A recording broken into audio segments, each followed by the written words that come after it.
좌파들이 그런 이야기 잘하죠. 일단 해보고 나서 문제 생기면 그때 고치면 된다. 국정이 장난입니까? 법이 장난입니까? 그런 식으로 임대차 3법, N번방 방지법, 민식이법 이런 악법들 만들었다가 지금 감당이 안 되잖아요. 고쳤습니까?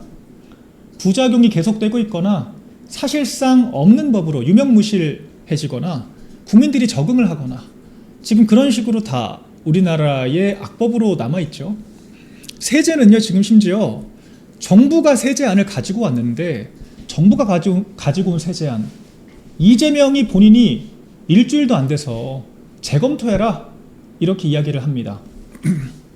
이재명은 형사소송법 개정안도 역대급 유체이탈 화법을 구사를 했죠. 본인이 화요일날 국무회의에서 의결을 해놓고 본인이 그리고 다음날 오전에 근데 그 형소법 개정안에 보안사건 내용이 들어가 있습니까? 읽어보지를 못했어요. 이렇게 이야기를 해요. 읽어보지도 않고 형사소송법의 기틀을 바꾸는 형소법 개정안에 대해서 공포를 했다라고 의결을 했다라고 이재명이 이야기를 해서 많은 분들이 경악을 하셨죠. 국정이 장난이냐. 오늘 비슷해요. 세제 개편안. 지금 정부가 국회로 지금 보낸 지가 일주일도 안 됐는데 벌써 비판이 나오니까 ISA, 특히 ISA 관련된 이 세제 공제 혜택 감소 등에 대해서 재검토해라 이렇게 이야기를 합니다. ISA 저희도 여러 번 강조를 드렸죠. 청년들이 자본 증식을 하기 위해서 근로소득만 가지고는 계층 이동이 어렵기 때문에 우리 제도권에서 여러 가지 상품들을 개발해서 공급을 합니다. 그 중에 대표적으로 청년들의 선호도가 가장 높은 게 ISA 상품이죠. 청년에 국한되지 않고 많은 세대들에 거쳐서 소득 기준도 최대한 좀 폭넓게 포괄을 해서 여러 국민들이 안정적으로 자산 운용할 수 있게 개발된 상품이 ISA예요. 근데 이번 세제 개편안에서 ISA 적용 범위 자체도 축소를 시키고 나이 제한, 소득 제한을 만들고 공제 혜택도 대폭 축소를 하는 그런 내용들. 지금 새로운 이름은 또 생산적 ISA예요. 말장난이 너무 심하죠. 그렇게 일반형 청년형을 구분을 시켜서 일반형의 혜택을 대폭 축소를 합니다. 이렇게 해서 지금 새롭게 상품을 내놓고 이 ISA 세제 개편의 의도 자체가 너무도 읽히죠. 야, 왜 안전자산에 투자를 해? 코스피에 투자해야지.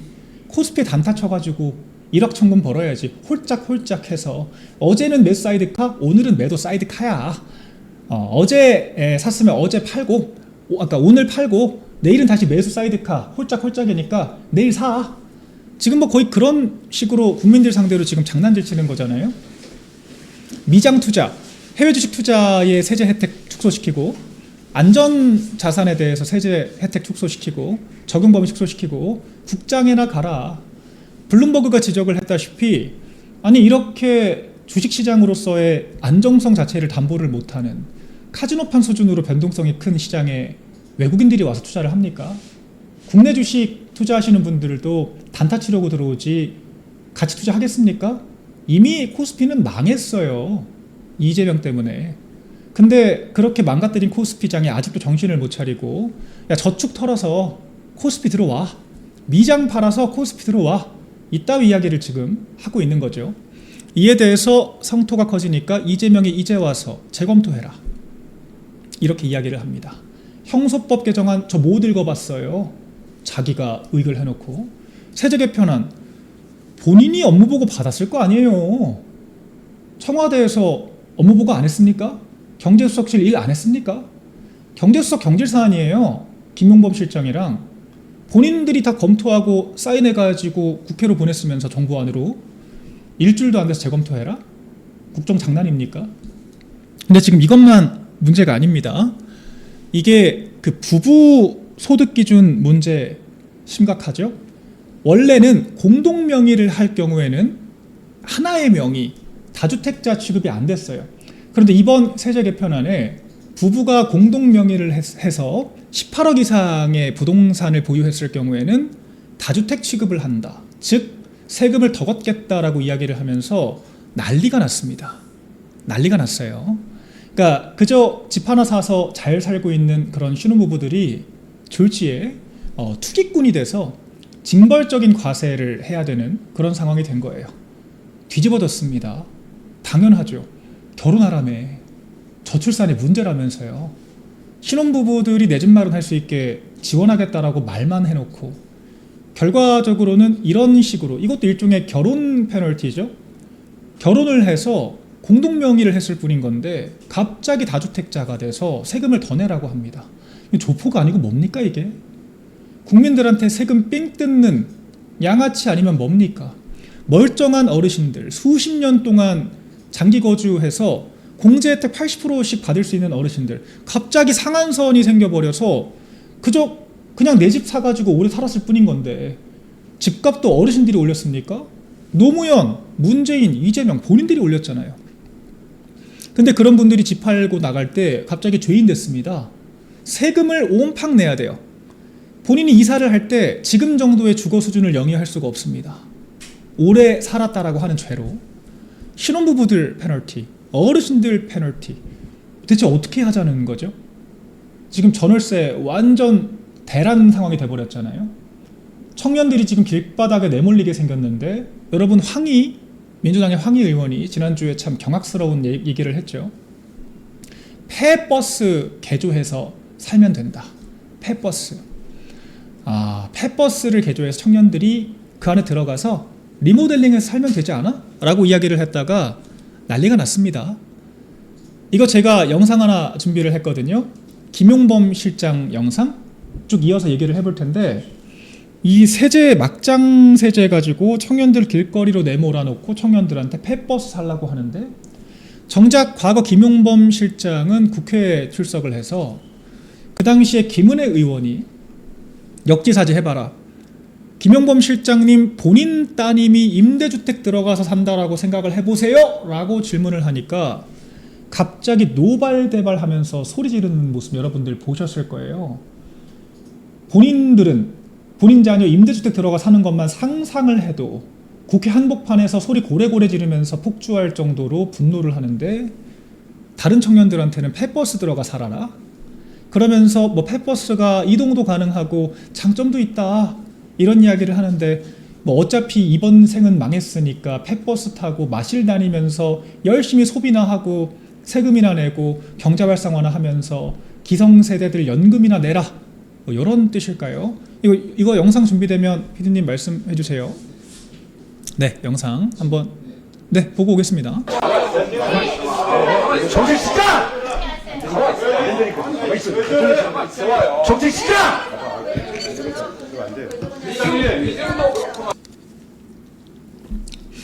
네, 이렇게 난리를 치고 자기들은 수십억대 아파트 들어가 살고 수십억 금저당 그 꼼수 매각해서 수십억 차익 챙기면서 본인 자녀들은 임대주택 들어가 살아라고 하는 말만 들어도 저렇게 화가 나는데, 청년들은 폐버스 들어가 살라고 하는 이 좌파들의 추악한 실체 저희가 목도를 하고 있고요. 이재명 여기서 또 한 번 유체이탈 화법을 구사를 합니다. 결혼 페널티를 없애야 한다 이렇게 이야기를 해요. 지금 본인들이 결혼한 사람들, 신혼부부 공동명의자들한테 다주택자 낙인 찍어서 징벌적 과세하겠다라고 지금 얘기를 해놓고, 이제 와서 제도상 불이익에 결혼 망설이는 일이 없어야 한다. 이거는 어제 나온 기사예요. 이게 대체 뭐 하는 사람일까요? 지금 국가가 어떻게 돌아가고 있는 겁니까? 본인이 임명한 장관들의 그 소속 부처가 무슨 일 하는지도 지금 모르는 상태에서 지금 꿈꿉니까? 국정을 뭐 하면서 지금 무슨 생각을 하면서 국정을 하면 입만 열면 이렇게 딴소리를 하나요? 본인들이 어제 만든 정책을 바로 다음날 뒤집고, 어제 의결한 법안 오늘 모른다고 하고, 본인들이 이렇게 페널티 다 만들어 놓고 결혼 페널티를 없애라, 이재명이 없어지는 게 빠르지 않을까 생각이 들고요. 이 결혼 페널티라고 하는 게 언제 생겼냐면요, 여러분들 문재인 정권 때부터 본격적으로 생기기 시작했습니다. 이거 기사 한번 켜주세요. 문재인 때 그 페미니즘 PC주의가 굉장히 유행을 했었잖아요. 그러면서 느닷없이 1인 가구 중심 정책을 짜라고 문재인이 지시를 합니다. 1인 가구 패키지. 1인 가구가 늘고 있으니까 1인 가구를 중심으로 제도적인 혜택을 늘리란 뜻이에요. 그때부터 저 같은 사람들은 이런 얘기를 했습니다. 1인 가구가 장려 대상인가? 1인 가구가 많아지고 있는 현상에 대해서 우리가 주목은 해야겠지만 결과적으로 국가 운영의 기본은 가족이라고 하는 기초 단위에서의 공동체에서 출발을 하거든요. 결혼을 시켜야 돼요. 1인 가구 혜택이 늘어나면 그게 곧 결혼 페널티죠. 그리고 나서 여러 세제나 청약에서 오히려 신혼부부들이 손해를 보는 경우들이 속출을 하게 됩니다. 청약을 해야 되는데 신혼부부가 되면 조건이 까다로워지고, 그러니까 이해훈 의원의 자녀들이 위장이혼까지 한 거잖아요. 청약 혜택 받아보겠다고, 그죠? 그리고 우리가 대출을 받을 때도요, 소득 기준이 당연히 부부 공동체인데, 부부야말로 한동훈 씨 경제 공동체 이럴 때 쓰는 거죠. 부부가 경제 공동체잖아요. 맞벌이 부부 같은 경우에 소득이 늘어나는 만큼 당연히 그만큼 소득 기준을 높여줘야 하는데, 맞벌이인데도 1.5배 정도 수로만 해주니까 오히려 결혼을 하게 되면 대출을 못 받는 거예요. 내 집 마련을 못 합니다. 그래서 결혼을 하고도 혼인신고를 안 해요. 위장이혼을 하거나. 이런 부작용들이 문재인 때부터 속출하기 시작했습니다. 1인 가구 지원해라. 1인 가구들한테 무슨 호신용품 주는 참 괴랄한 사업들까지 그때 유행을 했어요. 서울시에서도 그런 사업들을 했었고요. 참 광란의 시대였습니다. 이제 생각해보면. 그거 윤석열 정권에서 바로잡겠다고 했던 거예요. 제가 국정기획실에 일할 때 민생토론회 총선 마지막 앞두고 약간 필살기 같은 카드 하나 내봐라 해서 제가 그때 말씀드렸던 것 중에 하나가 결혼 페널티였어요. 4월 4일 날 아직도 기억이 납니다. 윤 대통령께서 기재부 중심으로 해서 이 결혼 페널티 없애겠다. 청약 관련된 내용, 이제 그리고 이 대출 관련된 이런 내용들 포함해서 앞으로 부부 소득 기준 올리자. 그때 우리가 이 문재인 정권 때 만든 이 계약들을 윤석열 정권에서 개선하겠다고 한 거예요. 기본적으로 우리나라는 결혼을 해야 아이를 낳는데 결혼에 대한 장려 정책이 있기는커녕 오히려 결혼하면 손해를 본다. 그랬는데 이런 정책들 제대로 집행하기도 전에 온갖 폭주, 입법 폭주로 행정부 마비시켜놓고 권한대행의 권한대행까지 탄핵시키는 방식으로 정권 찬탈해서 본인들이 또 다른 명목의 지금 징벌적 신혼부부 과세 만들어 놓고 바로 다음 주에 한 주 지나서 결혼 페널티를 없애라? 장난합니까? 우리나라의 모든 정책적 비극은요, 이 아마추어 좌파 정권에서 시작이 됐어요. 노무현, 문재인, 이재명 정권을 거치면서 만들어진 계약들, 보수 정권이 열심히 주워 담고 있는 게 지금 우리나라의 현실입니다. 그 추미애 의원이, 추미애 경기도지사, 경기도정에 대해서 굉장히 지적을 잘했어요. 경기도 재정이 부도났다. 파탄 직전. 이거 표로 딱 정리가 잘 되어 있더라고요. 경기도가 정확하게 보수가 2번, 좌파가 2번 하고 지금 추미애까지 된 겁니다. 보수 경기도일 때는요, 성장률도 5%대, 6%대 기록했고요. 오히려 부채를 갚았어요. 저희 김문수 지사, 남경필 지사 때 부채가 줄어들었습니다. 언제 늘어났습니까? 이재명 때, 김동연 때 늘었어요. 이재명 때 코로나 핑계 되겠죠. 2019년부터 늘기 시작했습니다. 김동연 때는 코로나 끝났는데 왜 늘었죠? 결과적으로 이 우리나라의 이런 구조 자체가 우파 정권 들어서면 빚 갚고 좌파들이 선심 쓰면서 빚 내고 이런 역사의 연속이었어요. 본인들이 누더기로 만든 이 세제, 문재인 때 박살낸 게 또 건강보험료, 고용보험, 실업급여 산정 기준을 대폭 축소를 해서 지금 고용보험이 아주 박살이 났죠. 우리가 이명박 박근혜 정권까지 안정적으로 유지해왔던 우리 각종 기금들, 좌파 정권 들어서자마자 고갈되기 시작했습니다. 이것도 오늘 나온 뉴스예요. 올해 1분기 건강보험이 3조 8,989억 적자가 났다. 5년 동안 흑자였는데, 윤석열 정권 때는 3년 내내 흑자였는데 갑자기 적자가 났다. 근데 이재명은 또 선심 쓰듯이 탈모인들한테 의료보험 해주겠다, 이런 이야기 했다가 문매를 맞았죠. 좌파들이 곡간 거덜내면 우파들이 빚 갚아주는 사람들인가요? 제가 그러니까 단호하게 좌파들은 집권할 자격 자체가 없다라고 말씀드리는 거예요. 우파 정권 때는요, 온갖 선동이 난무를 합니다.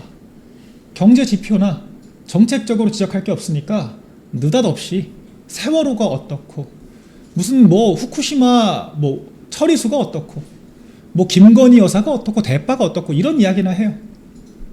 또 그런 선동에 휩쓸려서 좌파들이 또 집권하고 뭐 선동에만 휩쓸리는 게 아니라 이 우파라고 하는 사람들이 거기 동조를 하죠. 자칭 보수들, 이 짬통합 세력들, 대파 선동에 자기들이 합세를 하고 후쿠시마 선동에 유승민 같은 자칭 보수 정책 전문가들이 합심을 했죠.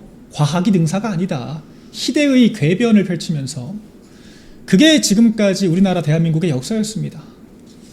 참 비극적인 역사였죠. 우리가 오늘 이 이재명의 실정을 가지고 한 번 더 목도를 하고 있고요. 제가 지금부터는 정말 중요한 이야기를 해야 될 것 같아요. 이 ETF 레버리지 상품에 대한 건데 일단 최근에 정말 금융위가 난리가 났습니다. 제가 지금 여러 댓글들 PD님 혹시 이렇게 보여줄 수 있는 방식이 있으면 좀 보여주셨으면 좋겠는데 일단 ETF 레버리지 상품의 가장 충격적인 부분은요.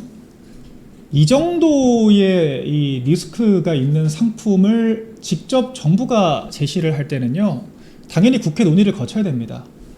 정무위가 주요 상임위거든요. 관련된 자본시장 관련. 그럼 정무위 의원들을 통해서 검증을 받고 의견을 듣고 그리고 나서 이런 상품을 만들어내야 돼요. 근데 이 코스피가 8,500 정말 폭주를 하고 있는 와중에 여기에 느닷없이 더 리스크한 상품을 굳이 삼전닉스 2개 종목에만 김용범 실장을 중심으로 개발을 해서 논란이 됐습니다. 결과적으로 지금 코스피가 이틀 연속 서킷 브레이커까지 걸리면서 청산당하는 청년들이 속출을 하고 있고 우리 코스피 수백조가 증발을 해버렸죠. 연기금도 200조 가까이가 증발을 했다라고 하고요. 결과적으로 이건 누군가가 책임을 져야만 하는 사안이에요. 게이트급 사안이고요. 지금 충격적인 건 국회도 몰랐다는 겁니다. 정청래나 조국 같은 사람들조차도 지금 김용범을 편들지 않는 이유가 이건 청와대발 게이트예요. 이재명까지 가길지 김용범 선에서 옷을 벗어야 할지 모르겠습니다만 저는 이렇게 의심을 합니다. 지방선거, 6.3 선거를 앞두고 코스피를 최대한 증폭시켜서 여당의 지지율과 연계를 시켜서 선거를 이겨보겠다라고 하는 정무적 판단이 개입했다. 이건 결과적으로 우리 국고, 우리나라 제도권에서 운영되는 자본시장을 선거 승리를 위한 마중물로 삼으려고 했다라고 하는 점에서 국정농단입니다. 국정농단. 거기 연기금이 동원됐다라고 하는 것이고 그리고 지금 ETF 레버리지 상품과 같은 위험성 상품이 국회 상의도 없이 정부에서 자체적으로 내놨다라고 하는 게 정말 문제인 것이고요. 지금 이미 금융위에서는 이 위기 사인을 감지를 한 관료 출신들, 정무직들이 대거 이탈할 채비를 하고 있다라고 하는 게 지금 제가 전달받은 소식입니다. 금융위에 1급 공무원이 4명 있고요. 금융위원장 장관급 그리고 부위원장 차관급이 있죠. 지금 1급 공무원 관계자들과 그리고 이 자본시장 담당 팀장급, 과장급, 4급 실무자겠죠. 제가 아직까지 구체적으로는 실명까지 거론하지 않겠습니다만 실무자와 책임자급들이 대거 이직, 부처를 이관을 하거나 아니면 아예 해외 연수를 가거나 하는 식으로 회피할 준비를 하고 있다라고 하는 소식이 지금 공연히 전해지고 있습니다. 왜? ETF 국정조사 그리고 가을에 있을 국정감사 때 필연적으로 문제가 될 수밖에 없기 때문에 그렇습니다. 책임자급들은 전부 다 도망가고 그리고 아무 책임 없는 사람들이 나중에 들어와서 저는 그때 없어서 몰랐습니다. 이러면서 지금 면피하려고 하고 있는 거죠. 이거 정말 이재명 정권의 뇌관이 될 겁니다. 금융위부터 발칵 뒤집혔어요. 왜냐? 이거 내가 한 거 아니라는 거예요. 공무원들은. 나는 반대했다. 김용범이 시켜서 했다. 이야기이죠. 실제로 이찬진 금감원장이 나는 반대했다라고 이야기를 했어요. 나는 반대했다. 그런데 여기서 또 어떤 문제가 발생하냐? 이찬진 금감원장, 김용범 정책실장 두 사람 다 본인의 자녀가 이번 삼전릭스 ETF 레버리지 상품을 직접 판매한 거래소, 금융회사, 증권회사, 미래에셋에 재직을 하고 있다는 겁니다. 이거는요, 이해충돌 등 여러 가지 범죄 사실이 될 수가 있어요. 저는 김용범 실장은 감옥 갈 거라고 확신합니다. 실제로 이찬진 금감원장, 김용범 실장 둘 다 아니 금융 관련된 지금 주요 부처 그리고 청와대 근무를 하게 되는데 정책 의사결정권이 있는 사람들이 자식들이 미래에셋 같은 핵심 자산운용사에 근무를 한다라고 하는 거 재척 사유라고 청문회 때부터 문제가 제기가 됐어요. 이찬진 금감원장 특히. 그때 재척 사유에도 불구하고 이재명이 임명 강행을 했죠. 그러면서 관련 소관 업무에서는 재척을 시키겠다라고 이야기를 했어요. 그런데 이찬진 금감원장의 이 워딩 보세요. 반대했다라고 했지 관여를 안 했다라고 얘기를 안 합니다. 이 말은 즉슨 관련 업무에 들어가 있었다는 거예요. 입장만 반대했다는 거지. 재척되지 않은 거죠. 김용범 실장은 재척되기는커녕 배제되기는커녕 주도를 했어요. 김용범 실장은 정말 빼박 감옥 갑니다. 전 말씀드리고요. 이찬진 금감원장도 빠져나가기가 어려울 겁니다. 그래서 지금 국정조사 특검 전 피할 수 없다라고 생각을 해요. 결과적으로 이 재척 사유에 해당하지만 업무에 개입해서 지금 ETF 레버리지 상품으로 이 거래소들이 증권사들이 얻은 수수료 수익만 10조가 넘는다라고 지금 보도가 되어 있습니다. 수천 조가 왔다 갔다 한 거래였다는 거예요. 정책 위반자들이 본인들이 자녀가 소속된 회사에 수십 조의 이익을 안겨다 줬다?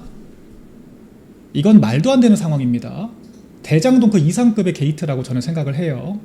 더구나 그 동기 자체가 이해충돌뿐만 아니라 지방선거를 앞두고 연기금과 같은 국고, 우리 국민들의 노후를 책임질 기금을 활용을 하고 이런 식의 망국적인 상품을 만들어서 이런 식으로 코스피를 난장판을 만들어놨다. 이거는 이 정권 국가가 뒤집어질 일입니다. 저 국정농단이라고 생각을 하고요. 이에 대해서 국조특검뿐만 아니라 연기금, ETF 둘 다 특검해야 됩니다. 반드시 특검까지 가야 돼요. 이거 국민의힘에서도 필사적으로 물고 늘어져야 합니다. 정무위 지금부터 국정감사 준비해야 되고요. 정청래부터가 ETF 국조 얘기를 하고 있기 때문에 여당에서도 거스를 수가 없다. 민주당도 살고 싶으면 선긋기를 해야 돼요. 민주당도 몰랐다라고 하는 거 저는 믿습니다. 청와대가 주도했다라고 저는 봐요. 김용범만 주도를 했냐, 이재명이 시켰냐, 여기만 지금 쟁점이 발생을 하는 거예요. 이 문제가 지금 굉장히 심각하고요. 이 의사결정 과정에 대해서도 지금 여러 찌라시들이 돌고 있습니다. 굉장히 신빙성이 있다라고 저는 내부 관계자로부터 크로스 체크를 좀 했어요. 하지만 여전히 찌라시이기 때문에 제가 단정은 하지 않겠습니다. 김용범이 7명의 주요 주무부처 관계자들이 들어가 있는 텔레그램 방을 직접 운용을 했다라고 합니다. 그곳에 이 위험성 상품에 대해서 의견을 들었고 관료들은 다 반대를 했다는 거예요. 대답을 하지 않거나. 나라가 뒤집힐 일이거든요. 저 윤석열 정권 때 그 공매도 일시금지하고 저희가 대주장도세 기준 완화하는 것도 부처는 굉장히 미온적이었어요. 이것도 문제가 생길 수 있다. 그런 관료들이 이렇게 범죄가 될 수 있는 게이트급 사건에 개입하려고 하지 않겠죠. 대꾸도 안 했다. 그러니까 김용범 실장이 그럼 나 페이스북에 올릴까? 이런 식으로 대화를 했다는 겁니다. 그래서 금융위 이제 금감원 부위원장 등 관계자들이 막으려고 했다. 일식을 하면은 김용범이 막 전화를 하고 관료들은 이제 이 사태까지 가게 되면 책임질 수가 있기 때문에 다 일식을 했다라고 하는 거고 이런 여러 흐름들이 굉장히 구체성 있는 지금 내용들로 이미 정재계에 돌아다니고 있습니다.